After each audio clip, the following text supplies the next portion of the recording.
Like musicians want to be comedians and comedians want to be musicians, but I'm sure those guys are like, you get to sit and play in front of 15 or 20,000 people every night and you want to work in an office?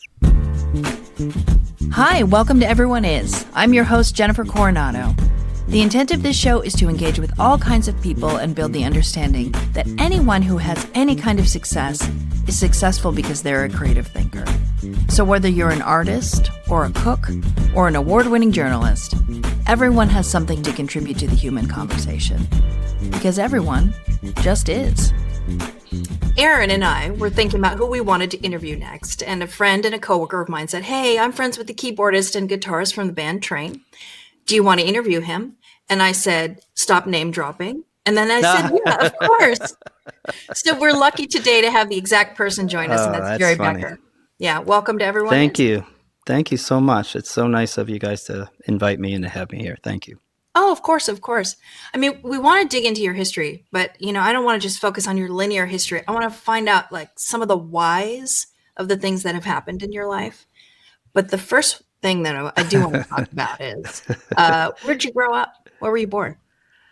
Well, to me, it's all a big why. Like, why did this happen? No, I'm just kidding. I grew up in North Olmsted, Ohio, which is outside of Cleveland, about 30 minutes on the west side. And I'm 8 of 9 kids. I have a twin sister, and it was a wonderful place to grow up. I had a great, loving family. We're all very close still, and I don't know that I could live there ever. I moved about 31 years ago. Every time I go back, I love it, but it's definitely, it's probably not the best place if you want to be a musician or a painter or an artist or something. Now it's way better. But in the 90s, it wasn't easy. There wasn't a lot of people around going, "You got this, you can do this." There was a lot of, "Well, what are you really going to do?"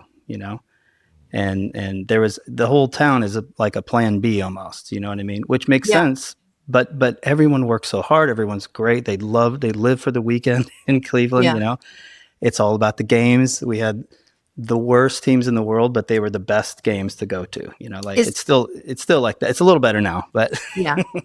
This might be the point of the podcast where I reveal I'm a Denver Broncos fan. So my goodness, I'm I hope sorry. That we can continue. So many heartbreaking Elway wins. It was so bad, but it was.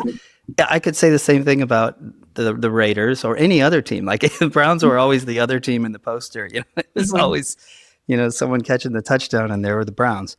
But what a place it's the Cardiac Kids. That's what I grew up in. I was 10 years old when Brian Sipe and everybody was playing. And I'm not even a huge football guy. I like sports because my family liked it. And I did follow it. I know more about it than I thought I don't know. I enjoy the hang. I love anything that has everyone coming around, drinking shitty beer and laughing. It's great. Yeah. So it's very funny. My husband's not a sports person, and either's my wife. Yeah, and I was watching the Super Bowl a few years ago, and my brother and I were like walking out of the room, and we were so stressed, and then we came back in, and he was like, "Do you like this? Because you seem so upset the whole game." She says the same thing to me. She goes, "Why are you so mad?" She goes, "If you watch it or not, it's not going to change anything." And I watch a lot of Premier League now. I know Ian does also. Like we really like watching a lot of soccer. I got friends here. I live in Berkeley right now, and we always go to Oakland, the athletic club here, Saturday mornings. We did the whole World Cup at 6 a.m. and stuff. So I still really enjoy sports. I'm in. Yeah. Well, I'm so curious because I know that Pat in your band, he's one of 7 children, right? That's right. The baby of 7. I'm the baby of 9. So that's right. Yeah. What was your house like growing up? It was loud. It was always loud. And my house is very quiet.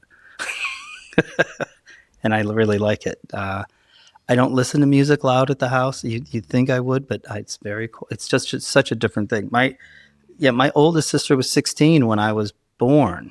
So she was, I didn't really interact with her much. She went away to college by the time I was 2 or 3. So, the brothers and sisters raised me. My mom and dad were awesome, but they definitely, we were raised by the kids. The house was like a hotel because not only were there 9 kids and mom and dad, but there were everyone's friends and family spending the night at our hotel. So there were so many other friends at there was just kids everywhere all the time. Yeah. And my family was a big soccer family. So my brother played. There were kids always in and out. We learned about the world in international countries because my family housed kids from France or housed kids for tournaments all the time. That was kind of a cool way to learn about, the world a little bit, Yeah. So I liked that. And my dad was the president of our organization, North Olmsted Soccer Organization. It was, we had this big 4th of July tournament every year. It was like the Super Bowl of our town, Yeah. We were a very, very big soccer family, and some of them still play. And my brother did very well in high school. He was All-American. He was on one of the teams that would have been picked to go to the Olympics in the 80s. My siblings are the best. I just sat back and watched everybody. Very quiet. No, I wasn't quiet. But Yeah. So you mentioned, that your older siblings were really kind of guides for you, Definitely, and I imagine with having 9 children, parents can only manage so much. So they have to rely on their older children. And I say that as an oldest child myself. You've said before in other interviews, your family was pretty musical. What did that look like? Who drove that? I think my first memories, my sister Teresa was a really great piano player. She played in the house. I heard piano coming from the house all the time. My oldest sister, Katie, played as well, but she had already kind of left, so I didn't really hear her play. My older brother, John, had the best drums. He had a drum set, and it was loud, and it was great. And then George was incredibly great. He played bass and guitar, and I think my brother Jim played flute. Everybody played something. My other brother Joe played a little piano as well. He was great. Everybody was great. I was just kind of like, what? All I wanted to do was play drums, And then my brother Jay he's the one that gave me my first guitar. Mm-hmm. He went away to Ohio State, and he kind of handed me a guitar. I was already playing drums a little bit as a kid. And I remember he peeked down the stairs, and, I had this beat up old Muppet drum set. The heads were all beat, and I used Tupperware cans to try to make it sound good. It was the best, but it was the worst, right? And I remember one day, I think my brother Jay went to my mom and dad, goes, "We really need to get Jerry a drum set. This is bad news, So I did get one for maybe my 11th birthday. I got a little set, and it was the coolest thing in the world. I still have a picture of Christmas morning of me playing it. And I thought all I would do is play drums because everyone else in the family played other instruments. And I was lucky to sit with them. Every get together had guitars. Everybody played Crosby, Stills and Nash, Beatles songs, everything. So I thought every family was like that. I didn't really know that people didn't play music. But Teresa played Scott Joplin and all these incredible songs. And I never took a lesson. I didn't know anything. She would leave, and I'd walk over and go, "What's going on here? How does that go?" But I think it helped with my ear. It made my ear good. But I still don't read music, and I can't. I failed out of my high school music theory class. I couldn't get it together, which is really great because my son just aced his class in Berkeley High. So something happened. It's an evolution, as they say. That's right. But yeah, growing up in the house was weird. It was just like a hotel, and I really loved it. And we had a basement that was very loud. They'd let us play in high school. I got to play in bands. I had all my friends over, and it used to be that I played drums, and then carrying those around was a pain in the butt. People would leave their guitars at the house, and it just became way easier. My brother Jay did go to Ohio State, gave me his old guitar, and that was kind of it. That's where I got excited, Yeah, I've heard you say before too, the best way to learn playing guitar is to have a crappy guitar. Oh my God. Because that's right. Either you're going to stick it out or you're not, right? Yeah. And I think it was a Harmony old guitar. When I hear this, I read articles about Jimmy Page, and he had this, Harmony guitar. And I hear about these people using these Harmony guitars, and they were kind of garbage, but, people sought after them. Mine was not great. Mm-hmm. I do remember, I'm reading the Mike Campbell book right now from Tom Petty. And his first guitar was a Harmony guitar too. Yeah. I keep hearing the same word get brought up. No, the action, which is the height of the strings, it really is everything. And either you have to push down, you're going to get it, or you're going to quit. It's two different things. You're going to get good, or you're going to quit. Right. And a lot of people quit. And luckily I got decent. I don't know that I ever got good because everybody all around me was a much better guitar player. I would hire guitar players for my bands all the time. Mm-hmm. I was like, I want to play rhythm. I love rhythm guitar. Let me play the chords and you solo, When did you start thinking about I want to have a band? I think middle school, I really middle school, beginning of high school, there was this other band called After Dark. I know this is a little too much info, but no, I want to know. Those guys, they ended up becoming really good friends, but I was so jealous of them. They were playing the rec. They would play Friday nights, the ice rink. They'd play the parties. I'd walk up and see these guys, and I was so furious that they got to do it. And I was just getting my feet. I was just a couple of years behind them, I felt like. And then one day I was like, I think you guys should hire me. I think you should bring me in your band. I got really kind of like, I think you need me. I thought I was arrogant or something, And they're like, they go, let me think about it. And then they came back about a week later and said, no, we're good, right? And I was like, kind of devastated. I thought, why don't they want me, right? Mm-hmm. And I found out. I mean, they were kind of like, hey, you play guitar, you play piano, you play drums, you play everything. We don't want competition. This is our band. Like, kind of like, leave us alone, right? Right. And then I was so mad, but I also that no was probably the best no I ever had, because I made my own band. I found 4 other guys that to this day, they're still like my best buddies. I text them every day. Like that band came from not having a band, and we got real musical and wrote songs. And then one year we beat them in the Battle of the Bands. So that was kind of the highlight of my career. And you're like, how you like me now? No, they were very talented, great dudes. I like all of them very much. And I mean, one of them went to play with Linkin Park. One of them, I mean, we had this weird little like thing that happened in North Homestead. There was so much music. I had no idea.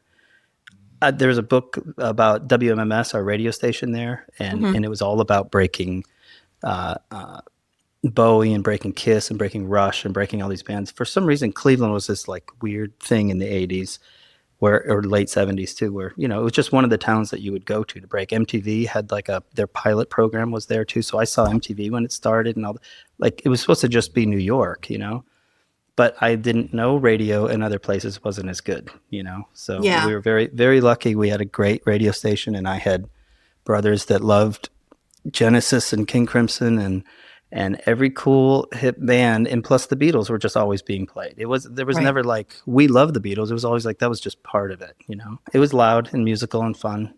And so I'm lucky. It's interesting. I grew up in the Central Valley, and they would test they tested a lot of stuff there. Like credit cards came from Fresno. That's where they first tested the idea of credit I didn't cards. know that. Yeah. Wow. And Zima, that wonderful liquor of the 1990s, it was also tested in Fresno. And I think it's because you go to small towns, or you go to what they consider Americana, and you're like, do these people like this? Versus in like elite what are defined as elite circles. Wasn't Zima like it was a malt liquor though, right? It was a malt liquor, yeah. we would go in I mean, I can't talk about it now because I have high school kids, but yeah, Zima in high school. I hated it, but the joke was like, oh, there'll be a bunch of Zima there, like it was the worst. And also wine coolers were also very popular. We were the Bartles and James generation with Zima, right? Yeah, that's right. I know. I love the Gen X thing. I love that we're at this point where we lived without the internet, and then we ended up making it or adapting it, and then now we can really cherry pick the best parts of it, I feel like. Yeah, I frequently say to my husband, I'd be fine now if the internet boiled down to maps and what time restaurants open. Yeah. And I'd be good with that. That would be my need for the internet. This new AI stuff on every search is freaking me out. But what are you going to do, right? Yeah. Also, I'm like, I don't want to. There's a big part of me, and maybe it's to your point, the Gen X part of me that is very suspicious of the first answer being the right answer. You know what I mean? Well, wait, it's not? I'm like, where'd they get this from? Yeah, that's my first impulse. That's a good point. I know. It's frightening, and it's fast too. Yeah, so fast. Yeah, it's creepy. But I mean, I'm sure you see it in your work and everything you're doing. It has infiltrated the music industry. But if you can use it, I think, as a tool, it's great. There's some stuff, that is pretty incredible. Yeah. I mean, one of the things your friend and I were talking about the other day is like, if you have a good ear, you have a good eye. If you're creative, things can be another tool in your arsenal. Right. If you're not very creative, you're not going to get very creative things out of it at the end of the day. Right when that Mid-Journey, you familiar with the Mid-Journey art stuff, right? Mm-hmm. When that came out a couple years ago, I was paying 30, $40 a month just to make these images because I thought it was like, these are the paintings, these are the things I always wanted to make, and I don't have to even paint them now, right? Yeah. But I was fascinated by what they thought the future looked like from the 50s style or Art Deco style of the future. I was blown away by it. But you tried art too when you were younger. It wasn't just music. I think that that's what my mom and dad thought. That's all I did. I would draw and paint, and I was decent, I think. And then through high school, I would do all the stuff and murals and everything. And I thought I was just an illustrator. I wasn't like coming up with this incredible new art. I could just illustrate. I feel like someone could give me something and I could paint it really well on the wall. Yeah. So I never was like, that guy, he's got great ideas. I just had I could finish it, I could blow it up. Yeah. And so I did a lot of that. And then I did get a scholarship. I went to Cleveland Institute of Art. Like, that's really where I really thought, I was maybe better than I don't know. The teachers thought I was better, but I remember one teacher said to me, you got to make a choice, because he knew that I played music all the time. And Mr. Sherdell, the guy was great. He cared about everything I did. He made me work hard, but he did say, you have to make a choice. But I was 17. I didn't know. Yeah. And I was like, I don't really want to stop playing music to do shitty paintings, because I didn't think my paintings were that great. I was still doing acrylic, but in my mind, he's like, you're going to put your energy somewhere. He goes, you should put it somewhere. He wasn't saying do art, but I really think he's saying you should, make a choice. And it kind of always stuck with me. And then maybe what's happened for me, at least the last 20 years, it's been music. I don't paint, and it's kind of a heartbreaking, but it's also like the next painting I do is probably the best one I've ever done. That's because I'm just waiting to do another thing. Yeah. And I should do more. I just have all the canvas, everything sitting downstairs. The time that I spend right now, it's not doing that anymore. But I think I will. I'll get back to it, But I did go to art school. I liked it. I played music while I was there too, in a band. And I really thought that was it. I thought, but art schools are expensive. And it wasn't a good time at the Becker house. There was a lot. My parents were getting old. My mom had some heart trouble, and it wasn't really the time to be messing around and not getting incredible art grades or whatever. I think I got really good grades, but it's just like there wasn't a lot of money, and I was already pretty in debt with just this first year, Yeah. But I just remember those moments of going, well, maybe I'll play in a band for a little bit, and I did, and that band did okay, but it wasn't. Like, we were on the radio a little bit. We would play 600 seat venues, which was big. It'd be like, that's great. It'd be like playing at Slim's or one of these cool places. To me, we were as good as we were going to get. Right. And then the band couldn't get along, just like any band, like we just can't get along. People don't get along. I don't know if you know this. I haven't noticed. just people don't get along. And I love all those guys individually. We're all still friends. I like them, but too many directions, too many alphas. I find like bands need one guy or two, and the other guys fall in, but not fall in a negative way. Like, oh, you're only this guy. You can only do. It's not like that at all. It's like we need everybody. Right. But someone has to make a decision. That's right. We can't all be, alpha E or whatever. I hate that word, but you know what I mean. Oh no, so yeah. I feel like that band didn't work, and luckily I had a brother in California who was already here since 1980. Like I said, it's like, that's what happens when you have such a big family. I was 8 years old when he moved to California. Right.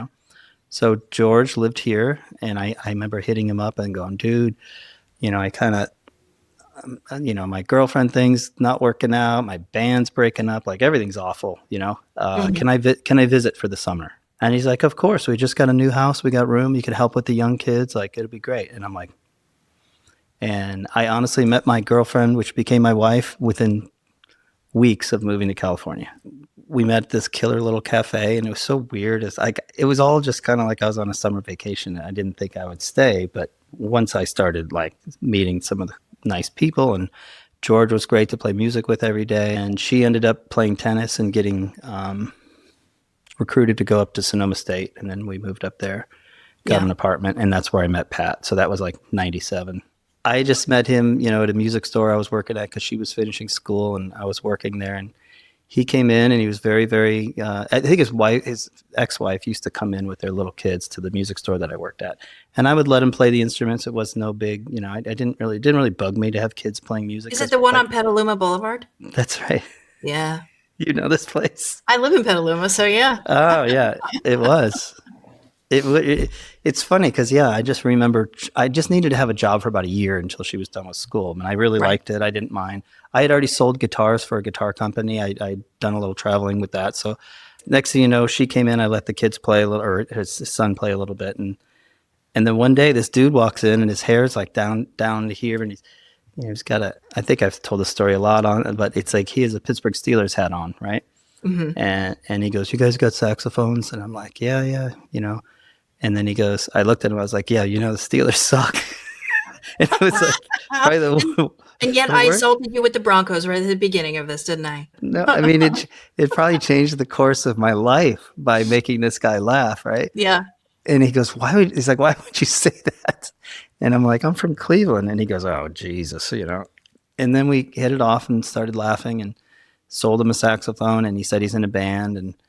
And they weren't signed yet. They weren't, luckily they were still doing clubs and stuff. And I thought they were the coolest band. I loved them. I thought they were great. Next thing you know, they would bring in their instruments. I'd help them. I'd work on their gear with them a little bit. I'd sell them other stuff. And then out of nowhere, he calls me. He's like, "Hey man, we're going on the road. We just got signed to Columbia Records. Do you want to come and tour with us?" And I was like, "What do you mean?" Because he knew that I played music, but it was like, we need a guy that's good at everything and can, balance the books. You've been in bands, you work in a store, you seem honest, like you're not going to steal from us. And I'm like, can I just say that is such a young guy band thing to do? You work in a store and you've been helping me with my guitar. Please manage my tour after I just signed with Columbia. I don't know anything. I mean, I've done shows. I've done local shows. I never toured in a van. I never toured with gear. So we had to all learn it ourselves, and it was really fun to be out with those guys. But man, it was by far the worst job I've ever had. Why? And tell me why. These guys were all between 5 and 10 years older than me. Mm-hmm. And it was very hard because I'm not great. I'm not the most organized person. I was too much like them in my head. I was just kind of this flighty artist where I always I'm on time all the time, but I was kind of always like expecting someone else to help me with where's the hotel, where's this, where's the flight, where's this, where's that. And I'm like, oh shit, I have to do this. Right. I'm the guy. I'm in charge, But I was, it was so funny to watch them go from 4,000 records to 500,000 records in the time that I worked with them, Yeah. But so I knew that they needed a guy who loved tour managing. Mm-hmm. That was like I was like, I got to get out of here. I'm going to go crazy. I'm not I got to get out of here before I'm fired, first of all. But luckily I was friends with them enough that Pat and I were tight and we laughed and there was always a little bit of, hey, we can't wait to have you play with us. Can't wait to get you in the band. Can't wait to, but it was always a little bit of a string. And I understood why would they want someone else? Why would they share at that point, right? So what did you left, but what did you go do? What did you do next? So that's so funny. I moved to Chicago. Oh. Because that's where Emily, my wife, got a job with United Airlines. And she got out of school and became a flight attendant. Mm-hmm. So I was like, where do you want to go? And she's like, they just stationed me in Chicago. The hub. What? The hub. But it was kind of amazing because it was like a clean slate. It was awesome, And I mean, working for Columbia Records, and then watching your friends blow up on TV, right? Yeah. That was kind of a little bit woof. But there was no doubt that I knew it wasn't going to happen. I saw it happen. I mean, we were in the middle of it. I saw it on the charts. I saw their first songs doing really well. But it was great. It wasn't, I felt really happy for them, but I was definitely, it got me, I said, I want to go make records. It's kind of really what I wanted to do. Cause I was able to sit in on a lot of their sessions and watch producers like, Matt Wallace and these guys make their records. And I just loved being in the room going, holy shit, this is all I really wanted to do. I didn't realize that you could just do this for a living.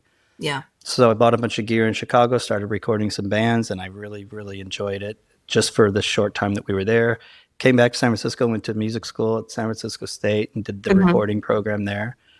And I honestly thought that's all I would do. Well, I have a question for you there because, like, Which I was happy with it. Yeah, I loved it. Yeah. Yeah. Full disclosure, I came out of acting school and I went, yeah, man, I'm not going to go to New York. I'm not going to go to LA. I'm going to go to Seattle and like do my art. You know what I mean? So you didn't do LA and you didn't do New York and you did the Bay, which, there's a lot of music in the Bay, but it's not the hub of No. I mean, I made the worst decisions, I feel like, in the world.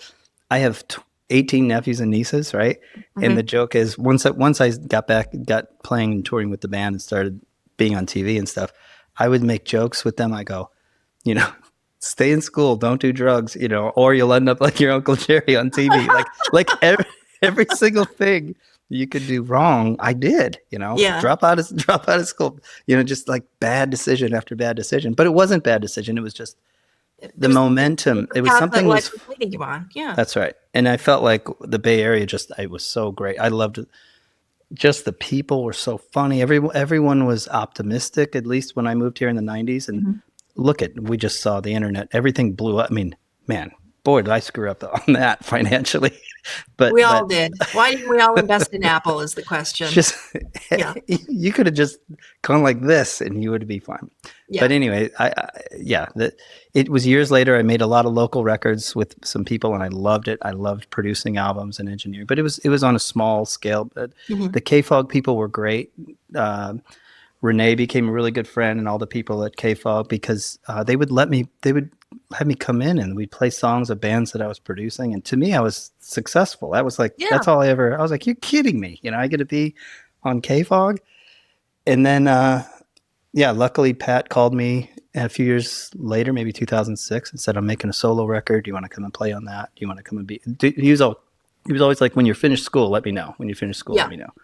And it just worked out at that time that I finished school.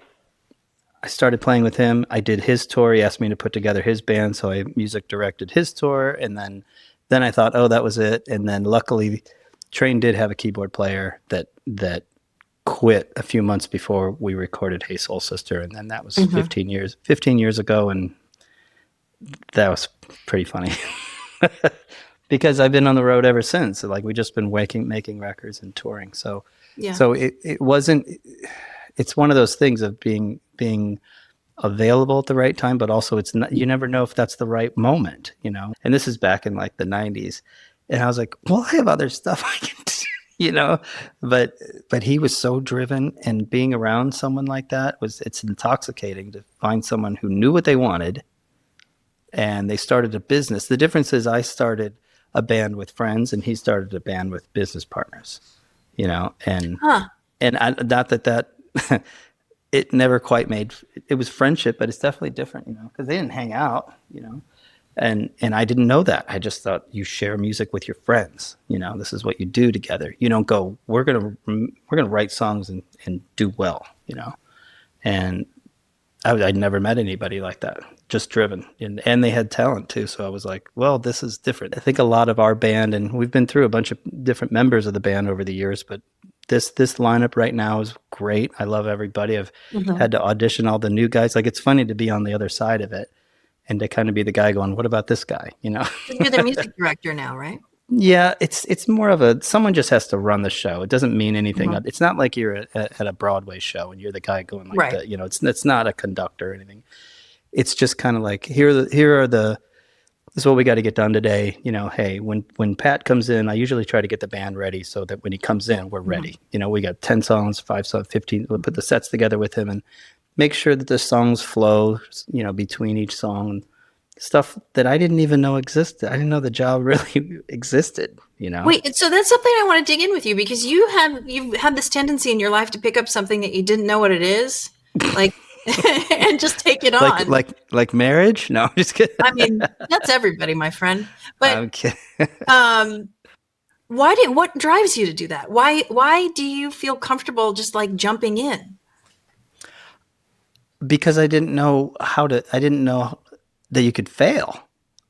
I mean, I've never been fired, right? Mm-hmm.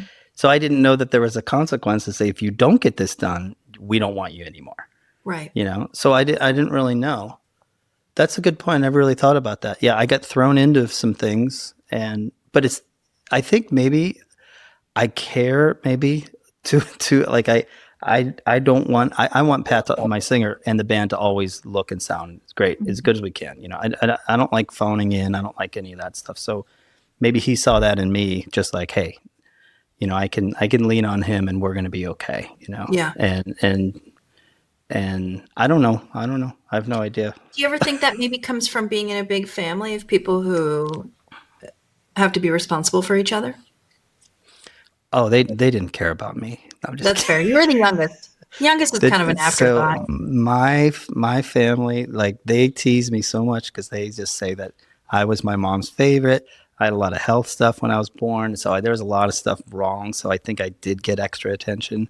Mm-hmm. And I think to this day they're like, "Oh, Jerry's calling. Jerry's home. We got to, So whenever I would visit, they would all, So they like to tease me about that, but they got to spend a lot more time with my mom than I did. Right. So, yeah, mom loved music. She was always telling me, check this out, check this out. And my dad played piano. He was pretty good, but I never saw him play piano unless he had a beer and a cigarette in his hand, So it wasn't like, hey, son, 4 o'clock on a Monday, here's this new thing I've been working on. It was always, Saturday night, roll out the barrel music, Yeah. And so to me, music was happy. It was, it was always like associated with that, Yeah. But you talked earlier about how you guys have been touring, like just touring and touring, and relentless. You've played different size venues, obviously. Mm-hmm. Do you guys have to adjust yourself and your style to the venues, or? That's funny. That's a good point. The band itself can break down into an acoustic trio, which we do a lot. We do a lot of corporate shows. Companies will have us come in, and it's really good for the band. It's good for the crew, and it greases the wheels for the whole year. So no one has to go get another job or anything. So the band itself does take on different forms, but when it's a full band, I always laugh at this. You're right. Like, we could play Madison Square Garden with the same exact set that we play, Bill Gates' wife's birthday party, which we played. What? Bill Gates' wife's birthday party? I think she turned 60, and we were like, what are we doing here? But she was very nice, and everyone's very nice. We get to do some oddball stuff because this band is, it's generational. There's people now in their 50s and 60s that love the band, whose kids love the band, and we have more young kids at our concerts than we've ever had. Young as in like 30s, and then their kids. So, and we're not offensive. We're not bumming anybody out. We're not doing anything crazy on stage. But all the songs have lasted for 30 years, so it's part of a lot of It's like we've become those bands that I grew up listening to.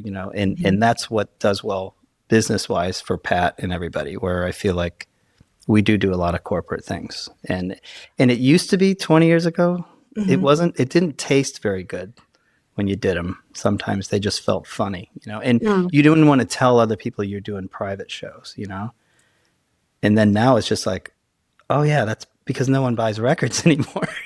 Well, talk to me about that. Like, when did that, like... Once everything became an MP3, once Mr. Steve Jobs made music $1, even though I'm okay with Apple, I'm not funny, but once that $1, U2 has a song that's worth $1, then some kid in his bedroom makes a song and it's worth $1 too, Yeah. That's not really fair, right? And then I'll take $1 any day now, because now it's 0.003 cents for a spin, Yeah. So I think for every million, think about this, people, when you're listening to music, it takes 1 million spins to make about $4,000 or something, Wow.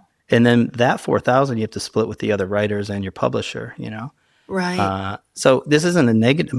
Then again, that's forever. Like that's the only positive way to look at it is unless some lawyers come in and they can make that royalty rate better, and then next thing you know, people are making really good money.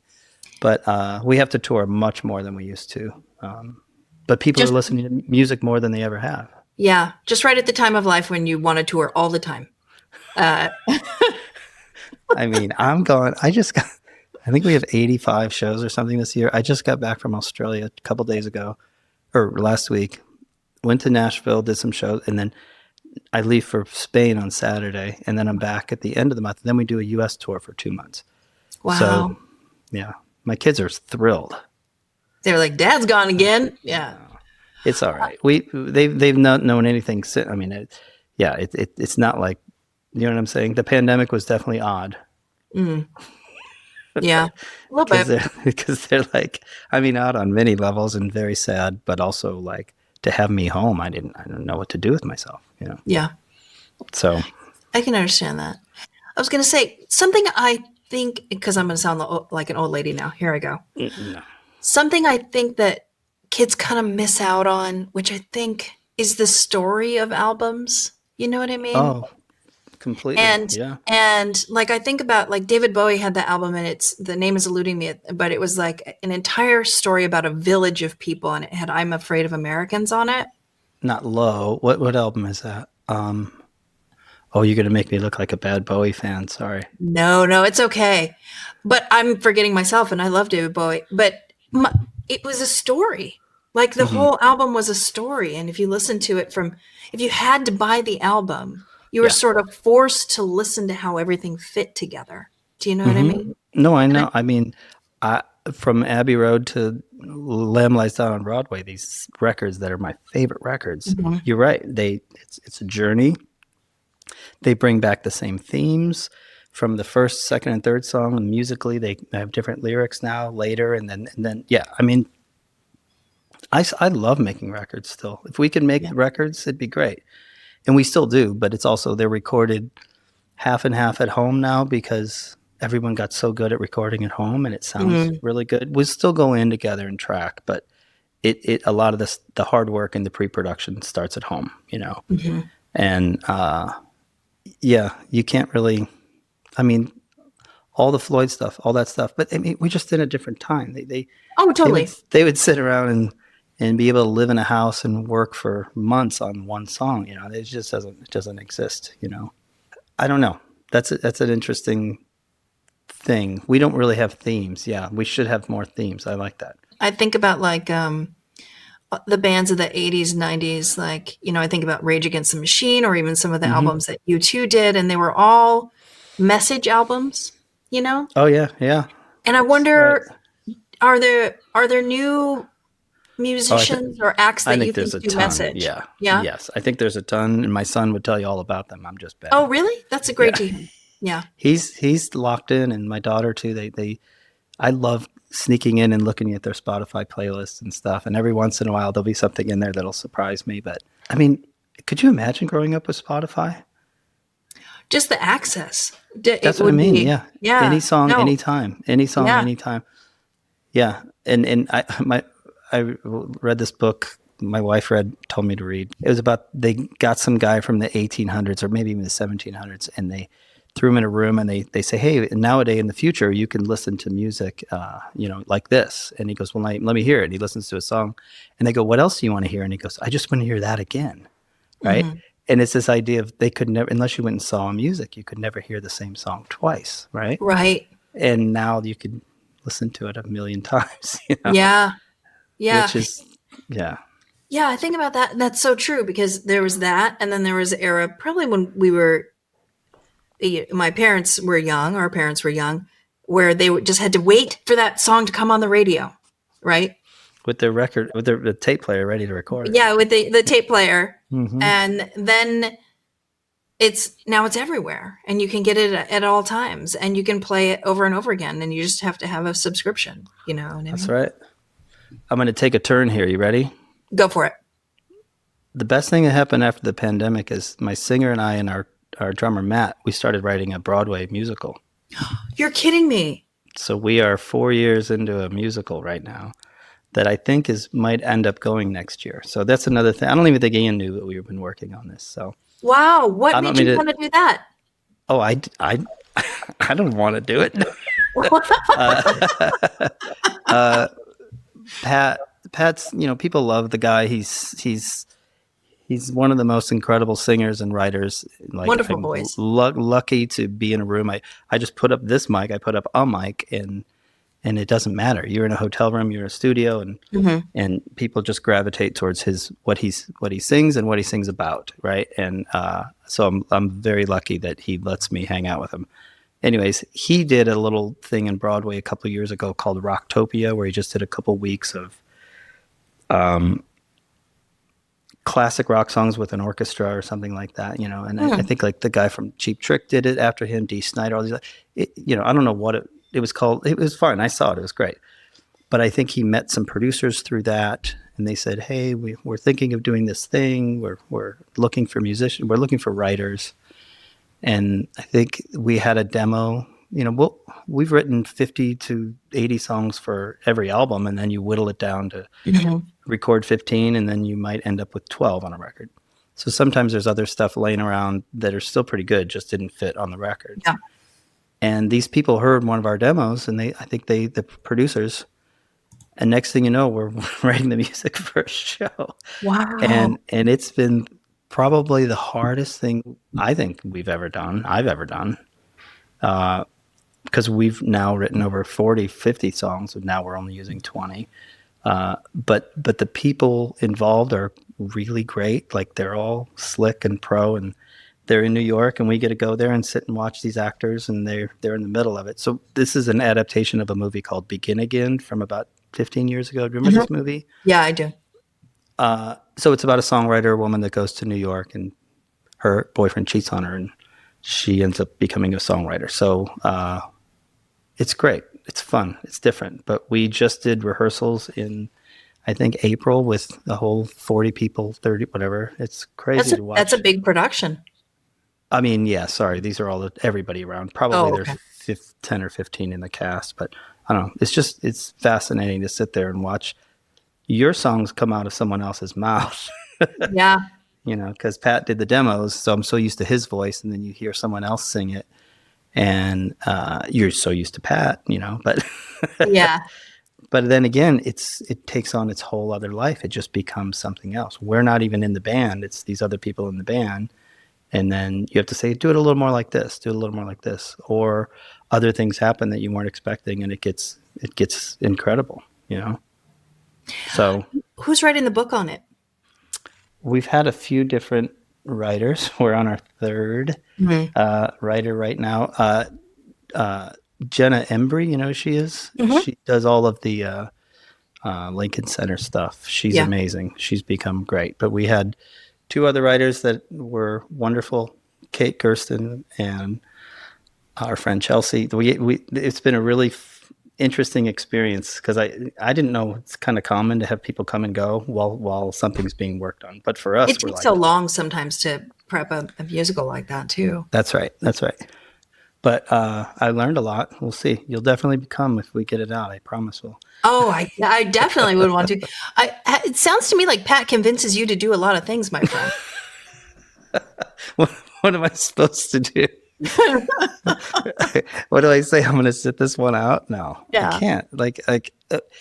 I think that's the thing about Pat is, think of the stuff he must turn down if this is as much stuff that we do, or we're really lucky that people care. They show up, and we, like I said, we went to Australia. We hadn't been there in 8 years, and we sold thousands of tickets more than we've ever sold. And it some of the numbers don't make sense. His son, Pat's son, his name's Rock, and he's this budding musician. He's 13 and playing guitar and singing a lot. And I think he said a sentence to Pat. He asked him one day a couple of weeks ago. He's like, "Hey, when was Train's peak, Dad? Like, imagine this kid wasn't even." Yeah, and then you kind of go, "Oh my God!" And Pat goes, "You know what? We sell more tickets than we've ever have." Yeah. And I have a plaque downstairs. You get your platinum things. You never thought I'd have these gold records and stuff in my house, right? But I have one for $1 billion. Or sorry, this one is 10 million. Hey Solstice is diamond, right? And there's only been 60 or 70 songs that have ever done it. And then I think Train will have another one later this year with Drops of Jupiter. It'll go diamond. And wow. It doesn't make any sense. So we're all just as fascinated. That people still listen, and it keeps on moving. What do you think 10-year-old Jerry from Ohio would think about that? He says, "Why are you playing drums?" kids are so fixated on things. I really thought, and everyone teases me that, because I'm not very good at all anymore. Like I don't even know if I ever was, but in my brain I'm good. Like Pat's a good drummer. He plays drums too, my singer. So he will jump back there and get a chance almost every night to play a little bit. But I think our whole band, Hector, Matt, everybody, we all play drums, and I think that's a good part of why everybody plays a little bit of everything, right? But it's a good part of why the band has good rhythm, And it sounds stupid to say that, but if you grew up as a drummer, yeah. It doesn't sound stupid because the rhythm section is what holds something together, right? Yeah. And if you don't understand how to hit that rhythm, then it fragments things a little bit. Right, you know what I mean? We toured with Maroon 5 10 years ago or whatever, and we learned a lot about touring from them because we had Soul Sisters done really well, but those guys had already been on the road. They're a little younger than Train, but they'd already done pretty good size amphitheaters like Shorelines for years. Right. So there we were kind of in the best way learning how to put on a big show because we had already done clubs and theaters, but we didn't know how to do that. And that was a great tour we did with them. We learned a lot, but watching every single sound check, Adam Levine right on the drum set. All he wanted to do was play drums. Like everybody just wants to play drums. It's the most fun. Yeah. So well, you get to hit something over and over and over again and get the aggression out too. But 10-year-old me, I think, I don't know. It's hard to say. What about 10-year-old you? What did you expect? That's a very good question. All right. When I was about that age, they were auditioning for Annie, the musical. Oh my gosh. Across the U.S. Oh my gosh. And I was a little girl who lived in Rapid City, South Dakota at that time. Wow. And so I would sit on the front fence of my babysitter's house and belt out "Tomorrow," hoping that an agent would drive by and see me. That's pretty loud. Yeah. So I was hoping to be Annie maybe for my whole life. I don't know. And then, no. Well, I don't know. Yeah, I'm jealous if you're a singer. I'm a singer. Like I'm around great singers, and it's always been something that everyone's like, oh, you play piano, you play guitar, you play those things. And I feel like I'm only there to support great singers. So did you grow up wanting to sing, just not only Annie, but everything? Or I can carry a tune. I would not call myself a great singer. Mm-hmm. Like I can do a musical theater that's a little talky, a little Mm-hmm. But I've always loved the idea of pretending to be something else and always using your imagination, you know? That's not too bad. Not too shabby. So I thought we were going to talk about Andor. Oh, that was advertising Andor on this podcast. This is my ILM. I'll do real quick, and then I know we got to hang up. I think my brother Jay's birthday it's July 22nd, so 1977. They take me and him and my sister, we all went to the drive-in to see Star Wars, right? Mm-hmm. And so I'm 5 years old, and I get to see Star Wars at a drive-in, and I swear to God, like the ship came, it was all stars, and then the ship came over your head, and I was just like, whoa, what is going on here? Yeah. And it changed my life, like even just the word ILM. Like I went home and made a storybook of the whole thing, and I drew everything, and everything I did was all about the miniatures too. I built all the miniatures. Yeah. So my favorite people were, Phil Tippett or Dennis Murin. Like those were my stars in my life. All I wanted to do is work at ILM. So part of my brain was to go to art school, and I was like, I got to get my shit together. I'm going to start doing this. And that's when the computer graphics started, right? Yeah. And I took a couple classes there, and that was like, it wasn't anywhere near what it is now. It's just awful, like these like stiff like things moving around. But it's so funny, in the back of my brain, I was like, I know I have something about the Bay Area. I need to get out there someday. And then it's been so funny for me to run into people who worked there. Yeah. And then Ian gave me some tours, and I was like, I can't believe that I'm walking through this place, And then Bruce, did you know Bruce Holcomb, I think? Yeah, he worked for me, actually. Yeah. He's such a sweet guy. He's come out and seen shows and stuff. And And in my brain, what they get to do for a living is like anything that I wanted to do at 10, right? And then here, like musicians want to be comedians and comedians want to be musicians, but I'm sure those guys are like, you get to sit and play in front of 15 or 20,000 people every night, and you want to work in an office. Yeah. You know what I mean? It's such a different, it's such a different thing. Like that was I thought I work at Skywalker Sound. I honestly thought that's where I would end up. I would be there making records or making movies or doing Foley or something like that. What an interesting, weird turn.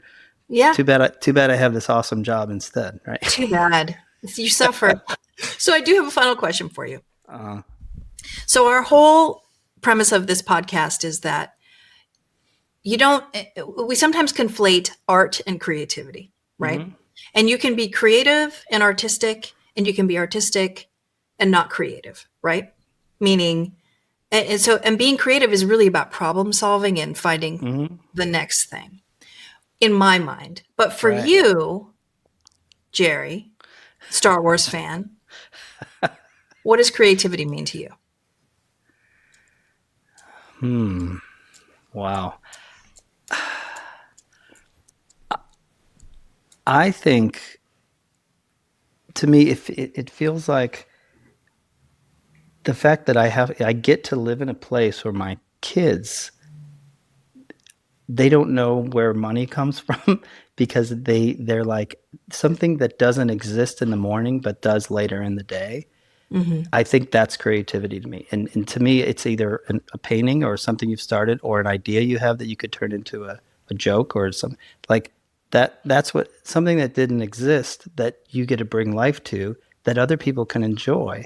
Like and then you get paid for it. Like, it doesn't make any sense. But that to me is like, I get so excited still when a new idea comes up, if it's music and we finish it by the end of the day, and that idea is sometimes if you don't finish it and you try to chase it, it doesn't, it'll go in the folder, Yeah. And I love when we can get something done in a day. So I think those are the things. That's it to me, is that if you can actually, like, it exists already, and if you have to be able to grab it, or it's going to slip by and someone else is going to get it.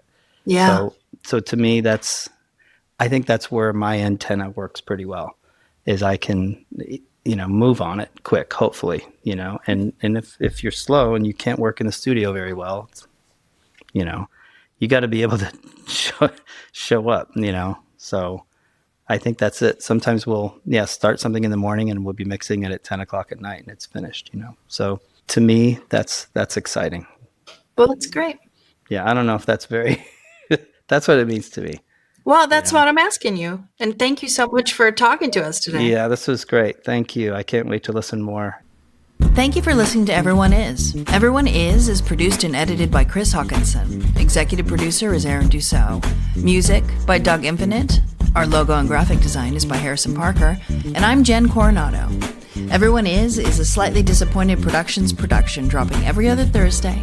So make sure to rate and review and like and subscribe. Thanks for listening.